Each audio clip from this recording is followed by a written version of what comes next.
Good morning students. आज हम लोग पढ़ने वाले हैं law of torts. Law of torts का ये आपका पहला लेक्चर है और इसमें हम लोग क्या पढ़ेंगे, इसमें हम लोग पढ़ेंगे व्हाट इज टॉट।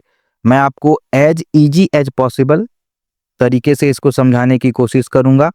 मुझे पता है कि अगर आप टॉट्स पढ़ रहे हो तो इसके पीछे दो तीन ही मानसिकता होगी, या तो आप फर्स्ट ईयर ऑफ लॉ में होगे या फिर आप जुडिशरी या किसी एग्जाम की तैयारी कर रहे होगे। ठीक है, तो आप किसी भी जगह हो, आपको लॉ ऑफ टॉट्स अगर आज तक आपको समझ में नहीं आई, लॉ ऑफ टॉट्स आपको लगता है कि ये पता नहीं क्या है, क्या चीज ये पकड़ा दिया है, हमें समझ में आ नहीं रहा मुझे, आपको अब लॉ ऑफ टॉट्स जरूर समझ में आ जाएगा।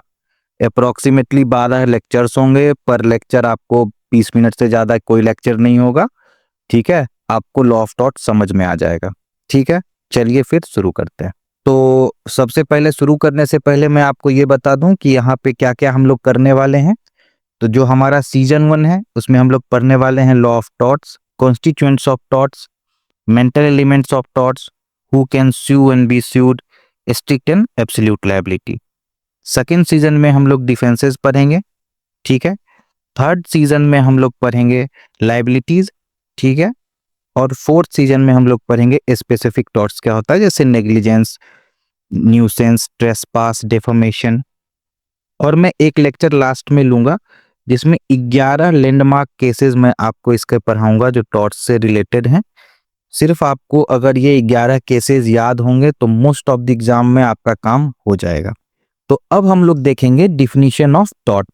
ठीक है, तो टॉर्ट जो है, टॉर्ट आपको एक लैटिन वर्ड है। ठीक है, लैटिन वर्ड कौन सा है? टॉर्टम। और उसका मीनिंग क्या होता है? ट्विस्टेड और रॉन्ग। ट्विस्टेड कहने का मतलब क्या है? किसी चीज को मोड़ा गया है या कुछ गलत किया गया है। टॉर्टम का यही मतलब होता है। तो आपको टॉर्ट का मतलब समझ में आ गया, लेकिन इसको लीगल टर्म में कैसे डिफाइन करेंगे? तो लीगल टर्म में कहते हैं tort is a civil wrong. कौन सा रॉन्ग है ये? Civil wrong. ठीक है, that does not arise from any contract और स्टैट्यूट्स। कहने का क्या मतलब है कि एक सिविल रॉन्ग हो रहा है जिसका रिलेशन किसी कॉन्ट्रैक्ट से या किसी भी कानून से या किसी भी एक्ट से नहीं है। ठीक है, और इसमें क्या होता है कि इस एक्ट के कारण जो सिविल रॉन्ग होता है उसके कारण एक इंजरी हो रही है, और इस इंजरी के कारण एक क्लेम रेज हो रहा है किसका? इंजर्ड पार्टी का। ठीक है, और उसको क्या रेमेडी दी जाती है? वो है अनलिक्विडेटेड डैमेजेज। ठीक है, अब इसमें आपको कुछ चीजें जो समझ में नहीं आ रही होगी, वो है injury, injured party, unliquidated damage. ठीक है, तो इंजरी का क्या मतलब है कि आप जस्ट फॉर एग्जांपल कि कुछ गलत होता है किसी के साथ। अगर एक सिंपल सा एग्जांपल लेते हैं, दो लोग कुछ काम कर रहे होते हैं और उन दोनों के बीच में एक आदमी दूसरे आदमी के साथ गलत करता है, तो जब गलत होता है तो दूसरे आदमी के तो साथ गलत हुआ ना, तो जो गलत होता है उसको हम लोग यहाँ पे बोल रहे हैं इंजरी। ठीक है, और जिसके साथ गलत होता है उसको हम लोग बोलते हैं इंजर्ड पार्टी। और इसके लिए जो क्लेम वो कर सकता है ना, जो इंजरी हुई उसके लिए जो क्लेम कर सकता है वो ये क्लेम है। अब अनलिक्विडेटेड डैमेज क्या होता है? अनलिक्विडेटेड डैमेज वो डैमेज होता है, कहने का सिंपल मतलब होता है कि इसमें कोई फिक्स्ड नहीं होता। जैसे आप आईपीसी पढ़ोगे, ठीक है, उसमें फिक्स्ड है कि आपको 100 रुपए की फाइन लगेगी अगर आप ये करते हो, या 5,000 रुपए की फाइन लगेगी। बट अनलिक्विडेटेड में ऐसा नहीं होता, वो केस टू केस बेसिस जज के ऊपर होता है कि वो कितना फाइन लगाता है। केस के ऊपर होता है कि कितना डैमेज हुआ, किस इंटेंसिटी का डैमेज हुआ, क्या कितना इंटेंशन था इसमें इसका। तो इस कारण से जो है ये अनलिक्विडेटेड डैमेज होता है। अब आगे बढ़ते हैं, अब हम लोग देखेंगे सालमन का डेफिनेशन। ठीक है, अब सालमन भाई साहब क्या बोल रहे हैं? A tort is a civil wrong for which remedy is a common law action for unliquidated damage it arise from the breach of duty fixed by the law. इनका क्या कहने का मतलब है कि एक सिविल रॉन्ग है। ठीक है, सिविल रॉन्ग है जिसका क्या है, रेमेडी कहाँ से आएगी? रेमेडी आएगी कॉमन लॉ से। ठीक है, और किस फॉर्म में आएगी? तो अनलिक्विडेटेड डैमेज के फॉर्म में आएगी। अनलिक्विडेटेड डैमेज मैंने आपको समझा दिया। और ये एराइज क्यों होती है? क्योंकि ब्रीच ऑफ ड्यूटी होता है फिक्स्ड बाय लॉ, जो मतलब ब्रीच ऑफ ड्यूटी हुआ है, जो कि वो ड्यूटी जो फिक्स बाय लॉ है। ठीक है, आपको सेलमन का डिफिनीशन समझ में आ गया। तो फीजर साहब क्या कह रहे हैं? A tort is infringement of a right in rem. अब राइट इन रेम क्या होता है? राइट इन रेम होता है राइट अगेंस्ट द वर्ल्ड। कहने का मतलब है कि एक आदमी का पूरे दुनिया के खिलाफ ये राइट होता है, ठीक है, दुनिया के अगेंस्ट ये पूरा राइट होता है। और एक होता है राइट इन पर्सोनम, ठीक है, राइट इन पर्सोनम जो होता है वो होता है अगेंस्ट अ पर्सन। कहने का मतलब है दो पार्टीज के बीच में एग्रीमेंट हुआ है, कॉन्ट्रैक्ट हुआ है, तो दूसरा पार्टी जब उस कॉन्ट्रैक्ट को ब्रीच करता है तो पहले पार्टी का उसके खिलाफ, दूसरे पार्टी के खिलाफ एक राइट बनता है। तो एक पार्टी का दूसरे पार्टी के खिलाफ राइट बन रहा है, तो दोनों इंडिविजुअल पर्सन है, तो ये हो गया आपको राइट इन पर्सोनम। अब राइट अगेंस्ट द वर्ल्ड क्या होता है कि पूरे दुनिया के खिलाफ, अगर पूरे दुनिया में कोई अगर ऐसा करता है तो उसके खिलाफ जो है सो इनका राइट बनता है।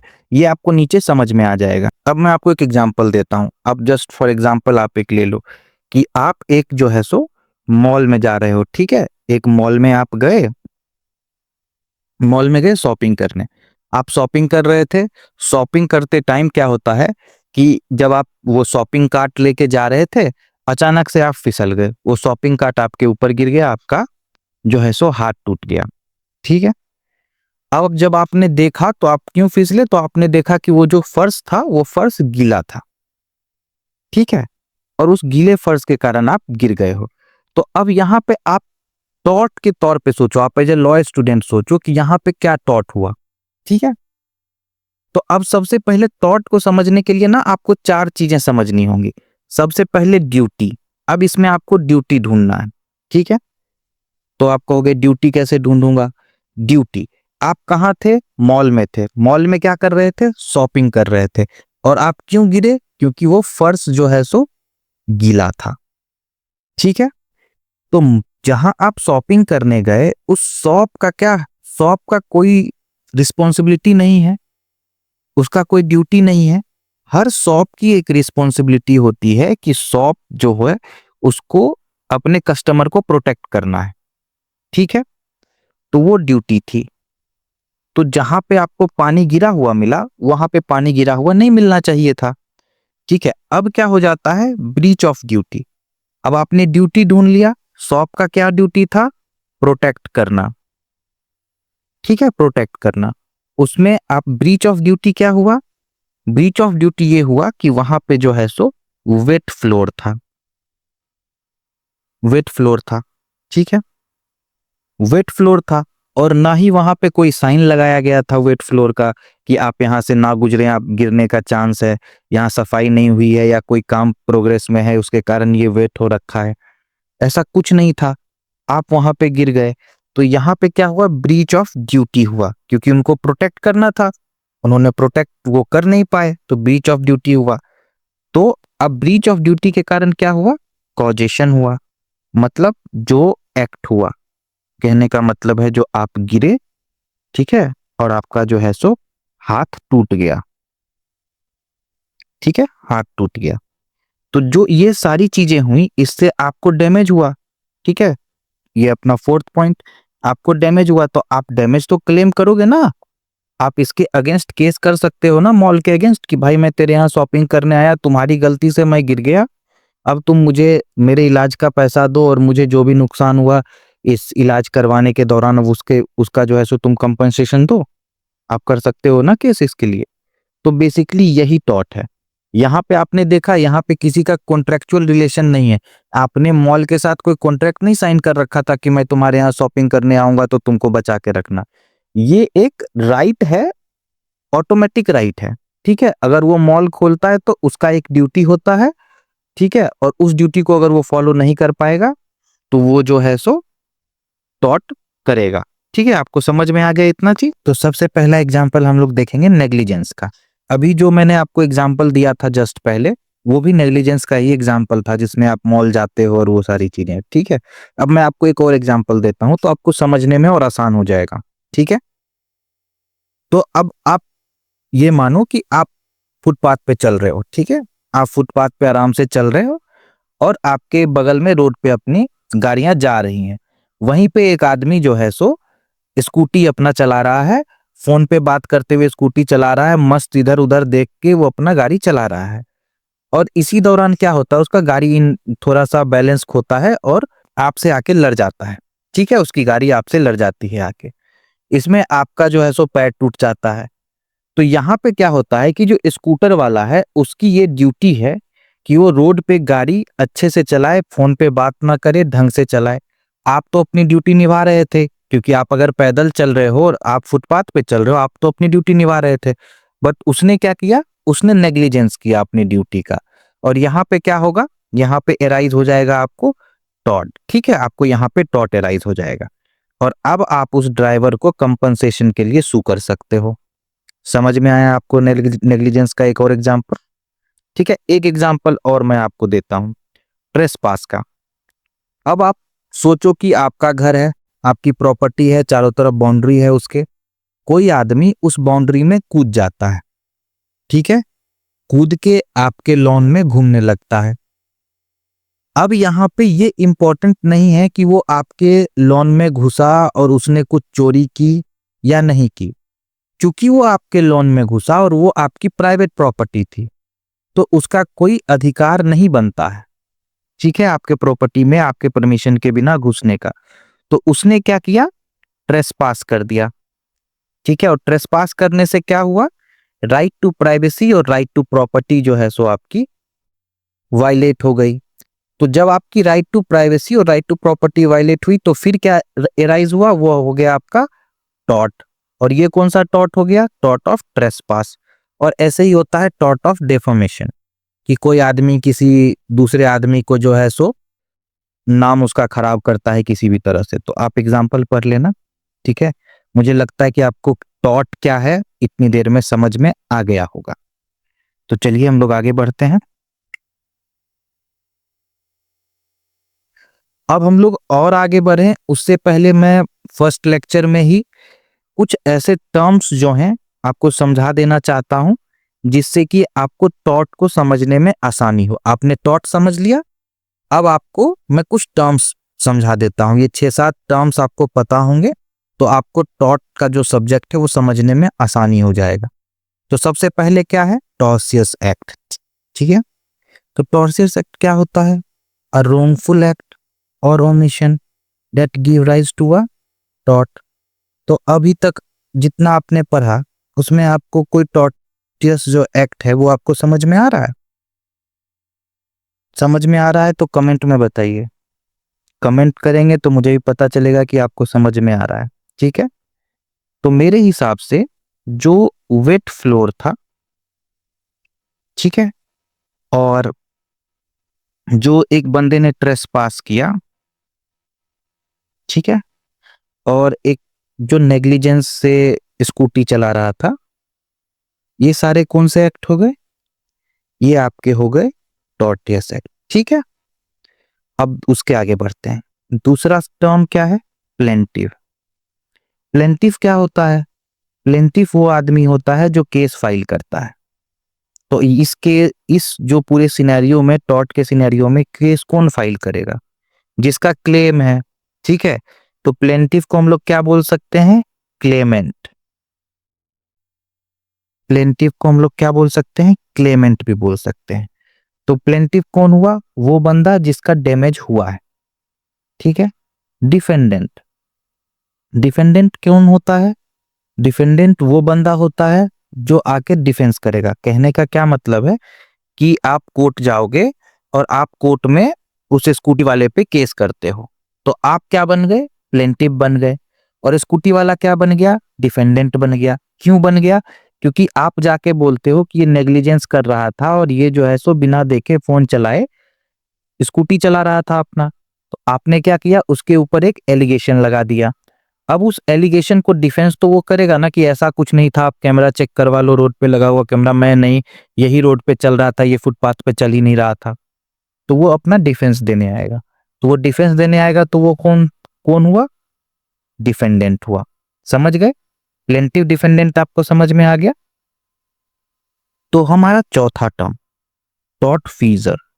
टॉर्ट फीजर का क्या मतलब होता है, the person who commits the tort, the wrong doer. और किसी को टॉर्ट फीजर कब बोला जा सकता है, कब बोला जा सकता है, आप बताओ कमेंट में सब लोग।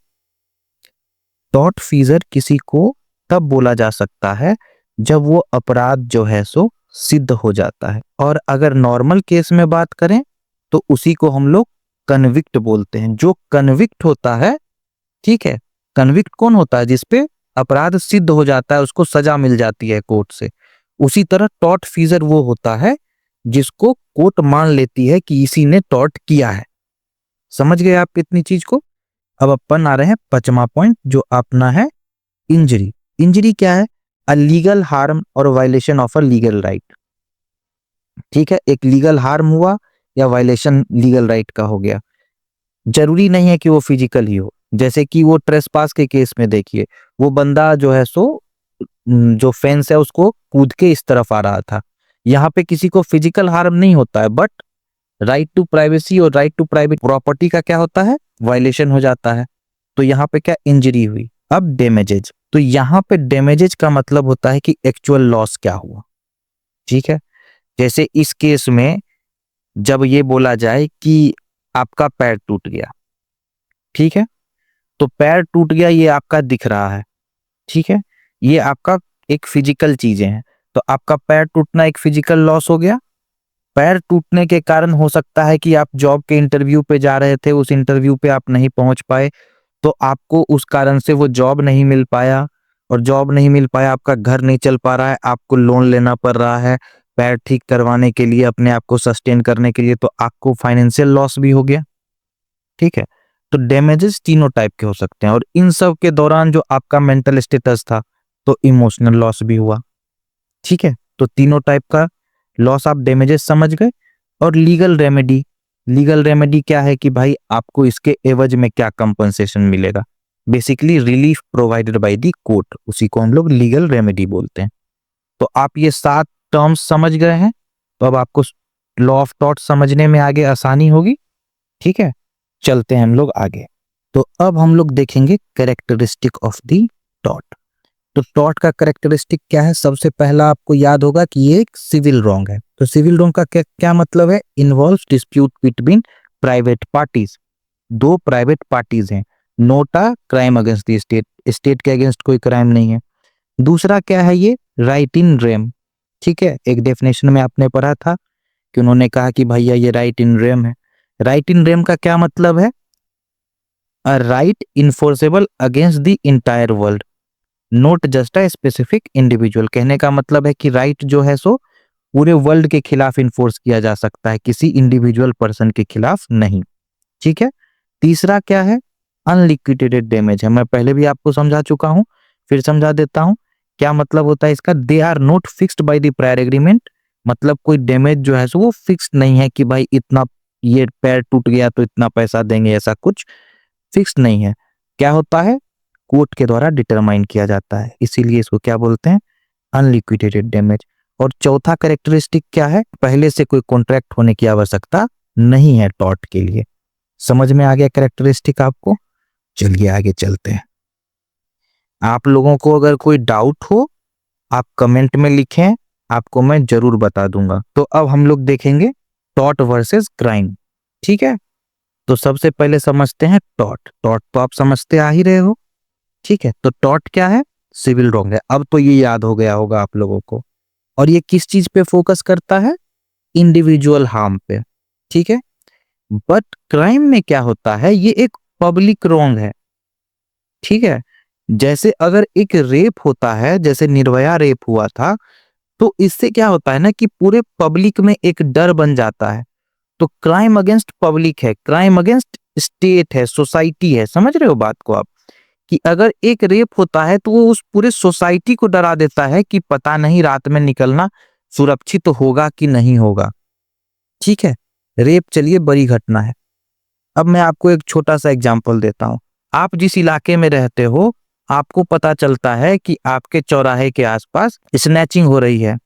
ठीक है, अब आपको इस बात का डर रहेगा कि भाई अगर हम निकलते हैं रात में, अगर शाम में भी निकलते हैं, थोड़ा अंधेरा हो रहा है तब निकलते हैं, तो कोई बाइक वाला आएगा हमारा फोन छीन के ले जाएगा। औरतों को डर रहेगा कि कोई बाइक वाला आएगा हमारा झुमका ले जाएगा, हमारा चेन ले जाएगा। तो एक डर हो गया।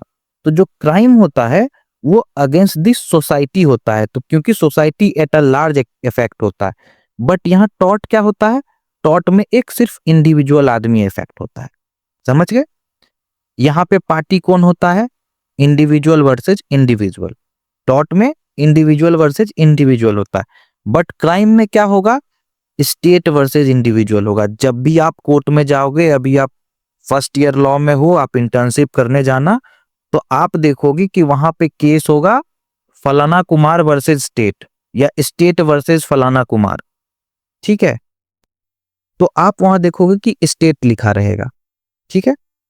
तो स्टेट क्यों होता है, अगर वो स्टेट एक पार्टी है केस में, इसका मतलब है कि वो क्राइम अगेंस्ट स्टेट है, मतलब वो क्रिमिनल लॉ के अंदर फाइल किया गया केस है, समझ गए। अब पर्पस क्या है, तो यहाँ पे कंपनसेशन पाना पर्पस है और वहां पे पनिशमेंट देना पर्पस है, क्योंकि पनिशमेंट देंगे तो डिटरेंस होगा। अब मान के चलिए किसी को फांसी लग जाती है रेप के लिए, तो समाज में कुछ लोग तो ऐसे होंगे जिनके मन में डर होगा कि भैया रेप जैसा कोई काम करेंगे तो फांसी लग सकती है, तो इस डर से ही ना करें क्राइम, भले ही वो क्रिमिनल माइंडेड पर्सन हो, समझ गए। और यहाँ पे रेमेडीज क्या है, यहाँ पे रेमेडीज है मॉनेटरी अवार्ड, बेसिकली पैसे कंपनसेशन मिलता है, ठीक है। और यहाँ पे इम्प्रिजनमेंट मिलता है, फाइन मिलता है, कम्युनिटी सर्विस मिलता है, जिस हिसाब से क्राइम है उस हिसाब से मिलता है आपको पनिशमेंट, ठीक है। और अब बात करते हैं कि बर्डन ऑफ प्रूफ क्या होता है। तो यहाँ पे एविडेंस के तौर पे होता है, ठीक है, कि एविडेंस आ गया, जिसके पलड़े में ज्यादा एविडेंस झुक रहा है। कहने का मतलब है कि पहले पार्टी ने एविडेंस दिया, दूसरे पार्टी ने एविडेंस दिया, जज को लग रहा है कि दूसरे पार्टी के एविडेंस में ज्यादा झुक रहा है थोड़ा सा, तो उसके फेवर में फैसला आ जाएगा। बट क्रिमिनल केसेस में क्या होता है, बियॉन्ड रीजनेबल डाउट प्रूव करना होता है, ठीक है, बियॉन्ड रीजनेबल डाउट। अगर इसमें डाउट का 1% चांस भी रह गया तो एक्विटल होगा, ठीक है, पनिशमेंट नहीं होगा। तो आप टॉर्ट और क्राइम का समझ गए। अब हम लोग देखते हैं टॉर्ट और कॉन्ट्रैक्ट का क्या है।